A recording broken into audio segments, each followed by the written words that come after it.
In this presentation, I will address most of the common objections of the pro-choice movement. I will not only do a rebuttal, but provide links as needed in refuting the objections at hand. I also will use in many of my responses a question in order to cause one to rethink the mindset of abortion. If a mindset can be changed, then the child can be saved. I will have a table of contents in which you will simply click on the time stamp and it will bring you to that particular objection. I will save the three big topics for the end: my body, my right, the Constitution, and abortion. And finally, is the Bible silent on abortion? Objection number 1. Men can't talk about abortion. So if the only way a woman can get pregnant is by a man, then why should a man be excluded in the decision to abort the child when he is the sole reason why she is pregnant in the first place? Next, why only focus on one thing? Well, besides reproductive rights, what were the top 10 reasons for the Women's March in Washington, D.C.? If you can't name 10, well, how many can you name besides reproductive rights? Should the same criticism be directed to those whose only focus is to stop child trafficking or an advocate for pro-choice? Next, if you don't like abortion, don't get one. Let's consider that pro-choice logic. And would you agree, if you don't believe in slavery, don't own a slave? If your morality is based on preference, then should it not be a matter of preference to me whether I should take anything you say seriously? Next, it's no one's place to judge.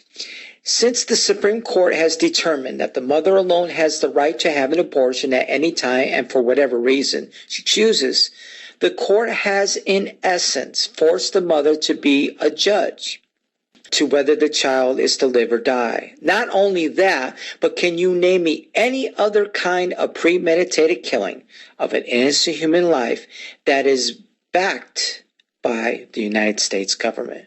Next, no one should force their views on others. Then why is the mother by law able to force her view of what happens to the father's child? Next, the government has no right to get involved. If that is true, then why do people go to court, vote, and get involved in all forms of government in order that the government will be involved and hear their case if they're not to be involved? History teaches us even those that claim that the government should not be involved will demand that the government get involved when they don't get their way. So if abortion is a fundamental right, then where do we get that right without the government being involved? Next, if abortions were outlawed, there would be no safe abortions. Well, first of all, how is an abortion safe to begin with? For the very purpose of an abortion is to kill an innocent human being. So how is that safe? So, by keeping abortion legal, a person has assurance that they can safely kill another human being without much risk to themselves. Now, some claim that about 5,000 women used to die a year before Roe versus Wade. According to the Center for Disease Control, only 39 died in 1972. To make it safe to kill an innocent human being is the forming of a mindset that itself is not safe. For once society has declared one group that is safe to kill, then who will they target next? Haven't we learned enough from history? Look at the slave trade and the Holocaust as some prime examples. Concerning the life and health of the mother, to me, both the mother and her child are innocent. In the case of abortion, it is justified in order to save the life of the mother. It's self-defense. However, concerning the health of the mother, I do not agree if the mother is really bummed out just because she's pregnant, that is a valid reason to abort the child, any more that someone is bummed out that their team lost the Super Bowl and they're so stressed to go to work the next day. Here's one you've heard, I'm sure. Just a clump of cells. Oh, and you're not. Every human being is a clump of cells, but the difference is the amount and kinds of cells one possesses in their development. In fact, the definition of cells is simple. In biology, the basic unit of which all living things are composed. Think of it this way. Is not a beautiful picture that you watch on your TV just a clump of pixels? Every photograph in digital form is made up of pixels. They are the smallest unit of information that makes up a picture. The more pixels you have, the more closely the image resembles the original. We have been created in the image of God. Every cell is there to resemble the original. The more cells we have, thus the more closely we should resemble the original. When you look at your TV, phone, or computer and look at a picture, is it only a clump of pixels to you? Next, what punishment should the woman have for an illegal abortion? Since Roe v. Wade happened in 1973, there is plenty of data concerning what the punishments were given to those that performed and had abortions. We simply turn the clock back prior to that decision, and depending on which state one lives in, there's our starting point. Now, if some of the penalties seem too harsh or not stiff enough, we can simply partition our state government, and each state can tweak the existing laws accordingly. Yet this question to me seems to have the appearance of dishonesty. Have you considered the story of the woman caught in adultery and how Jesus responded to her? What most overlooked in that story, as well in this question of abortion, is why only focus on the punishment of the woman? Because it took two to commit adultery. Likewise, what about the person who actually performed the abortion?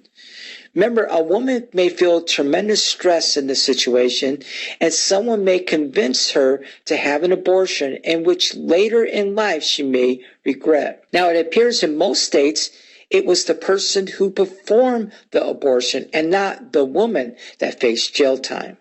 Now, I didn't look up all the states, but in general, the one that performed the abortion, except in the case to save the life of the mother or remove a dead fetus, was fined a Class C felony, though it did vary from state to state. Yet in my home state of Connecticut, I noticed no penalty concerning the matter. Next, should a pro-lifer be responsible for the child's well-being that is not aborted? I am so surprised that some pro-choice supporters would not even consider to alter their view until a pro-lifer would be willing to meet a host of conditions, and in essence, it shows the true colors of their value system. To have a laundry list of requirements before one would even consider the modern norm of killing an innocent human life baffles me. Morality, then, in these cases is not based on right or wrong, but that which is least intruding into a person's life. Suppose a little girl was in a burning building. Guy was ready to go in to save her. Would you say the following? Before you rescue her, are you prepared to pay for her medical expenses, take care of her housing, plus food and clothing? Are you planning on having a college fund set up for her, or are you just going to save the child because you are pro-life? Probably not. But look at the response a pro-life individual that speaks in defense of an unborn child that cannot give defense gets. For example, are you going to adopt the child? That unborn child has a mother and a father, and since they are the means to which the child exists, then shouldn't they have the responsibility to take care of the unborn child? If I save a person from drowning, that doesn't mean I'm now responsible to hire a lifeguard every time that person I saved decided to go swimming. Now, let's say that the mother did have an abortion and she regrets the decision. Would you, as a pro-choice supporter, be willing to pay for any emotional stress or damages, any counseling that she may need, and be liable for damages if she was unable to have any more children. Next, in the case of birth defects. Oh, so you are perfect. Birth defects affect one of every 3 babies born in the United States because all of us have fallen short of the glory of God, not just in sin, but all of us have some mutations in our genes. And all of us carry the defective copy of Adam's DNA. So you want to stand to judge as a defective human being that another defective human being has not the right to life as you do. Is that correct? I'm going to link a drug that was supposed to help pregnant women with such issues as morning sickness, nausea, etc. Yet it caused birth defects in over 10,000 babies. It's not used today, but should a woman have a right to use it if she believes my body, my right? It's hard raising any child, especially with challenges. But is that a justification to deny them the right to life? I know a man who eats, drinks, works, and drives a car, and yet he was born with no arms. Yet I have yet to meet one person that would rather not have been born than to be born with limitations. Next, doesn't feel pain. There's a 2005 study that a fetus feels pain at the 29th to 30th week, but highly debated, of course. So, in most abortion, the fetus will not feel any pain, according to some. So, if little Johnny's 5 years old and causing all kind of problems, should a parent be allowed to kill him as long as he doesn't feel pain? If a person is knocked out unconscious, can a person kill them since they don't feel pain? Next, economic hardship. It is an economic hardship to raise any child. Many of us have experienced that firsthand or know someone that has. Remember, Dr. Ben Carson was raised in an economic hardship by his mom. Yet look at the fruit of her decision. One's economic hardship can change, but the termination of an unborn child can result in a life of regret and remorse that the mother will carry the rest of her life. Let's say a mother already has a 2-year-old, and her husband finds out that he will be laid off in a few weeks. His wife is pregnant, so she decides to have an abortion. 5 years later, little Johnny finds out that he was supposed to have a little brother, but mommy aborted his brother because of economic hardship. Now, little Johnny asked his mother if his dad got laid off when she was pregnant with him. Would she have had an abortion back then? Is it possible that little Johnny may feel distance from his mom, knowing that she might have killed him instead of his little brother? And how should she answer little Johnny? Next, I believe because the mindset of abortion, it's a Pandora's box that will lead to selective breeding and spare parts. Because people will end up choosing a child if they're a boy, girl, or the color of their eyes. Children inside the womb will become spare parts just to be thrown away so someone can have a new kidney. Do we really want to take something from a living human being and once we have it, throw it out as trash? The value that we place on all human beings should be precious and not be treated as rubbish. Next, in the case of rape, according to statistics, about every 2 minutes a woman is raped in the United States.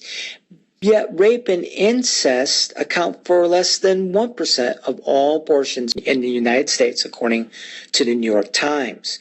I'm not going to make any attempt to downplay the horrific nature of rape. The reminder of that day that she was violated is something no one should carry. The woman was an innocent bystander, but to have an abortion would only add another horrific tragedy to another innocent bystander. that may be in the woman's conscience for the rest of her life. I personally know of a pastor that has helped many lives today, and yet he is a rape child. Now, the pain of rape is there, and so is the pain of other things done that did not result in an unwanted child. Yet, there is no reason for us to kill the offended party. But here, the baby is unwanted, but did nothing to deserve to be punished for another's transgression. Here's one last thought. The tragic bombing of the Boston Marathon will always be a reminder to stay. However, the best way to deal with it is by overcoming evil with good. I will link a tribute done by Aerosmith that will touch many of your hearts, in which a simple song with emotions can conquer the horror of that day. But may we consider, even in the horror of rape, we need to dream on.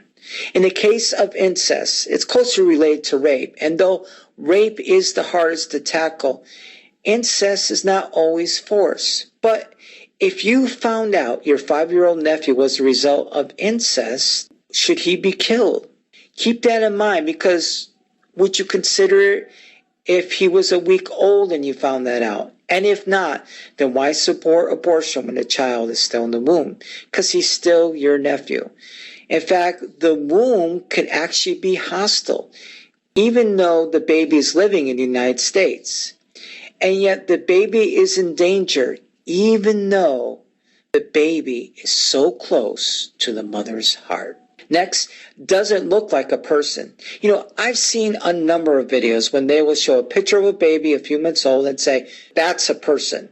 Then they will show some pictures of a fetus near the time of conception and maybe a few weeks later. And it says, does that look like a person? And my response is yes. The person that asked the question looked like that when they were at that time in their development. However, I will put up 2 pictures of a drawing, one of a finished drawing and one that is not. Ask yourself, does that look like a drawing of Jesus? I will say yes, since that is what a drawing of Jesus will look like at that stage of development. Should I say, this is a diamond? And then say, does that look like a diamond? One is finished and the other is rough. Things will always look different as a finished product than a work in progress. The key to remember is not whether one thing looks like another, but that it looks like it's supposed to at the stage of development it's in. If I were to point to an apple and say, now that's a fruit, most people would agree. But if I were to point to a cucumber and say, does that look like a fruit? Most would say no, even though most scientists consider it as a fruit. If we can be fooled on that, then why take a chance of being part of what could be the most accepted form of genocide in our society today? What about abortion is not murder? Now, some object to the term murder on the topic of abortion, since the legal definition of murder, according to some, is that which is done to a person. The unborn is not a person legally, then the abortion should not be called murder. Though I believe abortion is murder in most cases, and this is how I define it. Abortion is the premeditated killing of an innocent human life solely based on the fact that the unborn child still exists. So here is my question, and really think this through.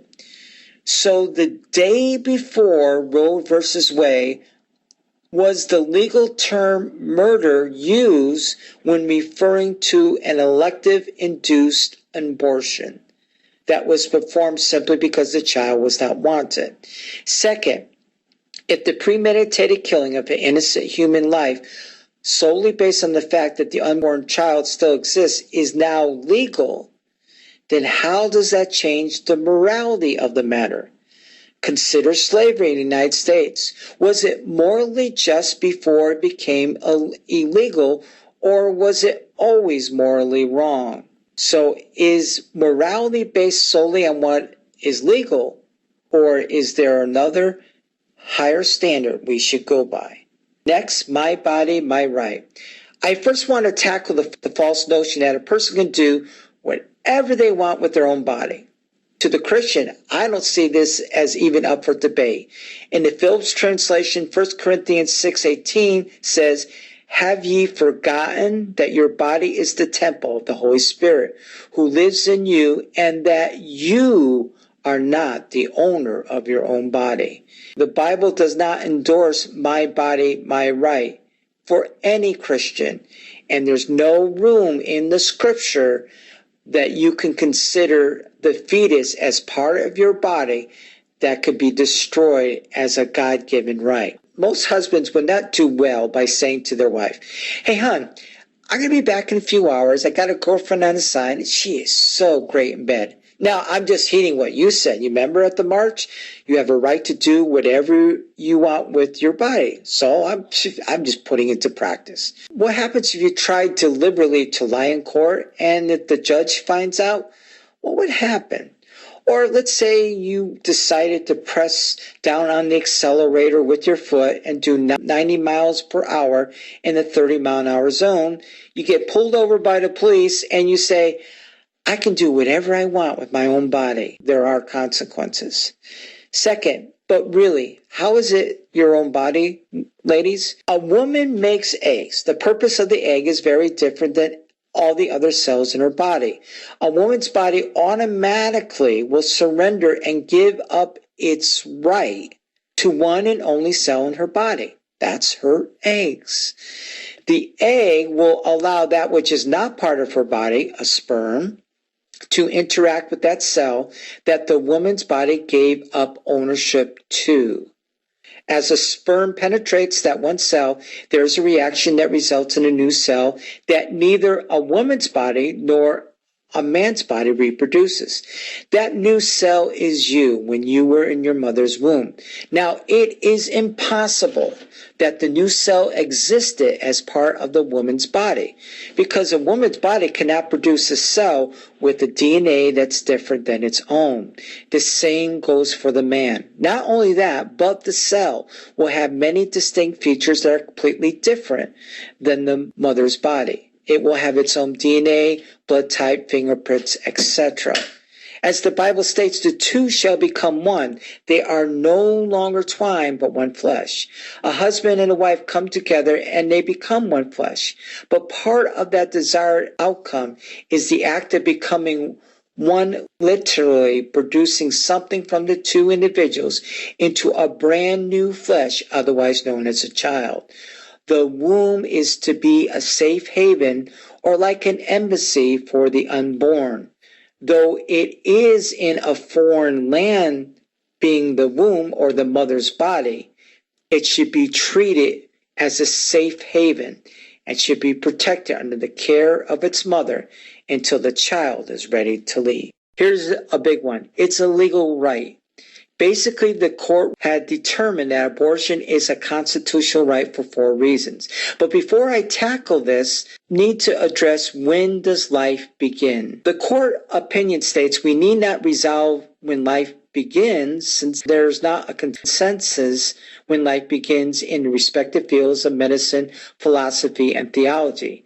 But they totally left out biology, which tells us when life begins. Yet the claim is that there's good support that life begins at live birth. So we need not to resolve when life begins? Seriously? How about this? How about we speculate how something that is not alive in the womb, as the claim is, and yet grows from a speck to nearly 2 feet long, but is not alive to live birth? To me, the Apostle Paul said it best: professing themselves to be wise, they became fools. Actually, I think it's pretty easy to determine when a new human life begins, though some argue that life is just a continuum. What I am speaking of is a distinct new human being with its own distinct DNA that did not exist before, and that happens at conception. The sperm is alive, it penetrates the egg, and it in turn produces a new organism. We know 2 cats will only produce a cat, 2 dogs will only produce a dog, so 2 humans can only produce a live human being. Remember, you claim that life is a continuum. Yet to state that this new organism is not alive is to contradict biology and the very definition of life, because all forms of life must have 7 qualifications according to biology in order to be considered alive. They need to be composed of cells, have different levels of organization. They use energy. And by the way, your dead relative at the funeral won't be craving a hamburger. They respond to their environment. A corpse doesn't kick when you play music, but a baby in the womb will. They grow, they reproduce, and they adapt to their environment. Thus, to state that no one really knows is simply to reject what biology has already determined to be true, and to show no regard for human life. But here's my final thought. Tell me, is it correct to say that a woman is 25% pregnant? No. Either she is or she isn't. Neither should a human being be considered 13% alive or human in the womb. The baby's first breath out of the womb is not when life begins any more than when a caterpillar becomes a butterfly. In both cases, they are alive and they change rapidly in seclusion before they come out of their protective coverings in the world. Concerning the right of privacy, the court has declared that abortion is such a deep and personal decision by the woman that the Constitution is broad enough to include the area of abortion, even if it's not mentioned.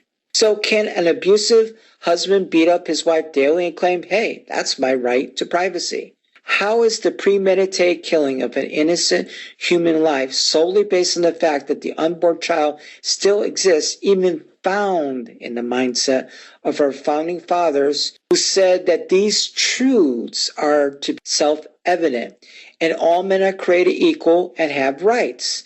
The unborn child is already endowed by their Creator with rights. To those that reject the Bible and the existence of God, let me remind you that the Constitution was set up under the assumption of a Creator who gives us rights. Now, if you want to argue that the assumption of the existence of God is not valid in this decision, then you are free to argue that the Constitution is flawed, since it's based on that premise. However, how can you argue that abortion is a constitutional right, but reject the very authority on which the whole Constitution derives its power and authority from? If you willingly reject the authority on which the Constitution is based on, then by what authority does a woman have a right to kill her unborn child for any reason or at any time, and why should I accept that authority? Some say there's no historical foundation of abortion restriction. Basically, the court looked at the history from the Persians, the Roman Empire, Greece, as well as common law and our history. Since abortion did exist throughout history, then why should it be restricted now? So how in the world did the court consider this when 46 states had restrictions on abortion at the time? And yet the court actually stated, quote, the Constitution does not explicitly mention any right of privacy, end quote. So the court's decision is theirs, but not a constitutional decision. Neither should it be considered as one. Next, can a fetus survive outside the womb? How is it if the unborn person is 2 months premature, it can have a right to live that the same unborn child wouldn't if the same unborn child stayed in the womb the full 9 months? If someone was in a terrible car accident and in critical condition, should it be illegal for them to get artificial aid? Or is there a double standard in play here? Here's an important quote from the Supreme Court. Quote, that the woman's right is absolute and that she is entitled to terminate her pregnancy at whatever time, in whatever way, and for whatever reason she alone chooses, end quote. Here, the judge has declared that the woman gets to play God and has given room for the woman to usurp authority over the man, as stated in 1 Timothy 2:12, which I will cover concerning the Bible. Why even mention if a baby can live outside the womb as criteria for gaining rights if the woman's right is absolute? Finally, the baby is not meant to live outside the womb until it's ready. A truck driver told me once he was out of work for 7 months after having surgery on his shoulder. In fact, if you were to add up all the recovery time for major surgeries, it would be beyond 9 months of recovery time. Yet the unborn will grow and develop all these organs while in the womb, which is like a recovery room.